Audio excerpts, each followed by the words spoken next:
Learn, understand, excel. So hello guys, welcome to MedXtract. I am Kiran, a third year MBBS student at NIMS India. So as I started NEUROANATOMY series, this is the second part of NEUROANATOMY series, that is the internal capsule. So let us start with the internal capsule. We'll study about its definition, anatomy, parts, constituent fibers, arterial supply.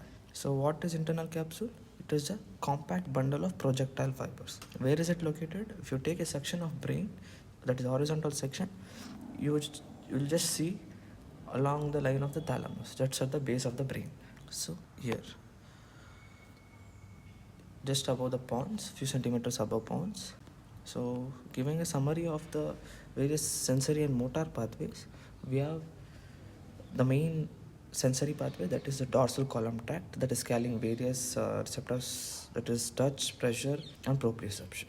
Whereas we have the unworked tract called anterior or lateral spinothalamic tract, which form the basis for pain and temperature. Actually, there is a decussation over medullary region of both sensory as well as the motor pathway, which I haven't shown here. I'll discuss about this in the later videos about decussation and the various pathways. So coming to the parts of the internal capsule, this is a horizontal section of the internal capsule. We have the caudate nucleus anteriorly and the lentiform nucleus laterally and thalamus medially. As I discussed about caudate nucleus and lentiform nucleus in my previous video of basal ganglia, today I'll tell you about the internal capsule parts. So in this, the inferior view of the internal capsule will show the other two parts, that is the retrolentiform, the sublentiform parts. So here you can see properly of the relation of the internal capsule, that is anteriorly we have the head of the caudate nucleus, medially we have the thalamus, and the laterally we have the lentiform nucleus. And coming to the parts, this is the anterior limb, the genu, and the posterior limb. The other two parts will be seen along inferiorly, that is the retrolentiform and the sublentiform. Coming to the fibers that are present in each of the limb, anteriorly we have anterior thalamic radiation, and in the posterior limb and the genu we have the superior thalamic radiation, while in the sublentiform and the retrolentiform part we have the pathways of the eye, that is vision, and the auditory part. So that is the posterior thalamic radiation in the retrolentiform part and the inferior thalamic radiation in the sublentiform part. Coming to the motor pathways that are present along the limbs of the internal capsule, we have the corticopontine fibers that are passing along the internal capsule in all the three limbs, including the retrolentiform and the sublentiform parts, while specific tracts include the corticonuclear and corticospinal, especially of head and neck region in the genu, and in the posterior limb we have corticospinal tract for the trunk, lower part of the body, that is the thorax and the trunk, including the lower limbs. Then we have the corticorubrial pathway that is passing along with the corticospinal tract of the lower limb in the posterior limb. Anteriorly the corticopontine genu, you have the spinal, corticospinal and corticonuclear. In posterior limb we have the corticopontine, corticospinal and corticorubrial. So you can remember it as corticopontine in all of the limbs, corticospinal and corticonuclear in the genu. In posterior limb we have corticospinal and corticorubrial. Coming to sensory, that is the afferents, we have anteriorly the anterior thalamic radiation, genu and the posterior limb we have superior thalamic radiation. Retrolentiform part we have posterior thalamic radiation, that is also called the optic radiation, and sublentiform we have inferior thalamic radiation, it's also called auditory radiation. So let's answer some questions. What is internal capsule? It is a projectile bundle of nerve fibers. What are the nerve fibers? We have two types, that is sensory and motor. Sensory also called as afferent, motor also called as efferent. Why is it important? There is dense collection of these nerve fibers which take out sensations from periphery to the cortex from various parts of the body, while the motor pathway arising from the cortex is also passing through this internal capsule and supplying various parts of the body, that is the muscles. So thus it is a dense area of sensation and movement control. Thus it is important. What are its parts? Let us try the diagram again. The anterior limb, genu, and the posterior limb, and inferior limb we have the sub and retrolentiform. This is the sublentiform part, this is retrolentiform part. Coming to the pathways that are present, we have the corticopontine in all of the limbs, including the retrodentiform sublentiform part. Specifically speaking, genu contains the corticonuclear and the corticospinal tract of head and neck, while in the posterior limb we have corticorubral pathway, that is the extrapyramidal system, and also the corticospinal tract of the lower part of the body, including the thorax. And coming to the sensory pathway, anteriorly we have the anterior thalamic radiation, genu we have the superior thalamic radiation, along with the posterior limb, which also contains the superior thalamic radiation. In the retrodentiform part, we have the posterior thalamic radiation that contains the optic pathway, while in the sublentiform part, we have the inferior thalamic radiation that is carrying the auditory signals. So, to coming to its blood supply, you have to know the blood supply of brain to understand the blood supply of internal capsule. So, in brain, we have two types of circulation, the anterior circulation and the posterior circulation. Anterior circulation is mainly by the anterior cerebral artery and middle cerebral artery, which are branches of the internal carotid artery, while posterior circulation is found by the vertebrobasilar system, including the posterior cerebral artery. Vertebrobasilar system.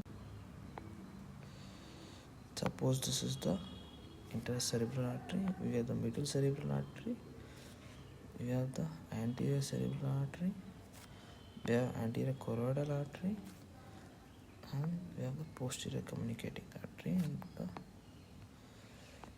posterior cerebral. Sorry, the diagram is not that good, but just to simplify, I'm drawing such a. So this is anterior cerebral artery. This whole thing is the middle cerebral artery, and this is the anterior choroidal artery, and this is the posterior cerebral artery. Before, the anterior part of the brain is supplied by the anterior cerebral artery and the middle cerebral artery. So by that, we can confer that the anterior limb and the genu, including some part of the posterior limb, will be supplied by the anterior circulation. So we have anterior cerebral artery supplying the genu posterior limb to the posterior limb. Then from middle cerebral artery we have branches to the genu as well as the posterior limb. This forms major part of the circulation, that is the branches from the middle cerebral artery. Then from anterior choroidal we have to the sublentiform, the retrolentiform, and sometimes posterior cerebral artery supplies to the retrolentiform part and sublentiform part really. So you can see in this diagram properly the anterior cerebral artery, a specific artery called recurrent artery of Ubner, supplying the anterior limb of the genu, and from the middle cerebral artery we have the striate branches, that is the lateral striate branches supplying the genu on the posterior limb, and the direct branches of the anterior choroidal artery, and some branches of the posterior cerebral artery supplying the sublentiform and the retrolentiform. So in this table you can just revise of the blood supply.